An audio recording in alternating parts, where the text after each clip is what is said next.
वडोदरा महानगर पालिका की ओर से आजवा सरोवर से लेकर निमेटा तक पानी की नलिका बदलवाने की कामगिरी करवाई जाने वाली है, जिसके तहत वडोदरा शहर की जनता को 48 घंटे तक पानी नहीं मिल पाएगा। वडोदरा महानगर पालिका पानी की नलिका बदलवाने की कामगिरी करवाने जा रही है। आजवा सरोवर से निमेटा तक पानी शुद्धिकरण प्लांट के तहत इस नलिका को बदलवाने का कार्य करवाया जाने वाला है और नए मैनफोल्ड के साथ जोड़ान की कामगिरी भी होने वाली है। 25 नवंबर से 48 घंटों के लिए ये कामगिरी चलेगी। तब 25 नवंबर को और 26 नवंबर को सुबह और शाम और साथ ही 27 नवंबर को सुबह के वक्त पानी बंद रहेगा, जिसकी वजह से लोगों को पानी नहीं मिल पाएगा और 27 नवंबर शाम को कम प्रेशर से पानी पुरवठा फिर से शुरू करवाया जाएगा। तब आपको बता दें कि ईस्ट जोन में वार्ड 4, 5, 6, 14, 15, साउथ जोन में वार्ड 16, 17, 18 और उसी तरीके से नॉर्थ जोन में वार्ड 7 और 13 में नागरिकों को पानी की किल्लत का सामना करना पड़ेगा। इस कामगिरी की वजह से पानी गेट टंकी, नालंदा टंकी, गाजरावाड़ी टंकी, बापोत, सयाजीपुरा,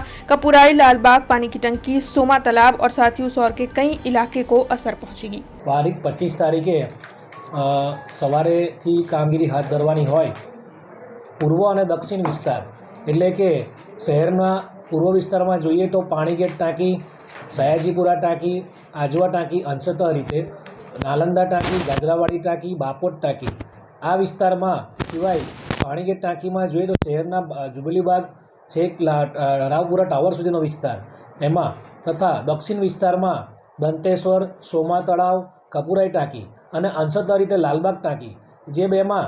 जे लोको पाणी 25 तारीख शटडाउन लेवाना छे तेमां 25 तारीखથી 48 કલાક માટે એટલે કે 25 તારીખે જોઈએ તો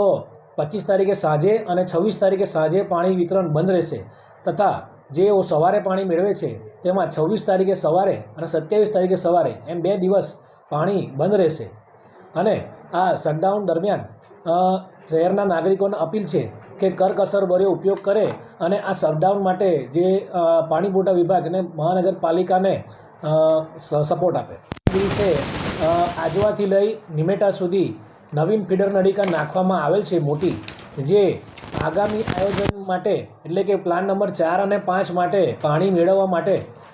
નાખવામાં આવેલ છે। हमसे जुड़े रहने के लिए हमारे YouTube चैनल को सब्सक्राइब करें और नई वीडियो की नोटिफिकेशन के लिए बेल आइकॉन को दबाएं।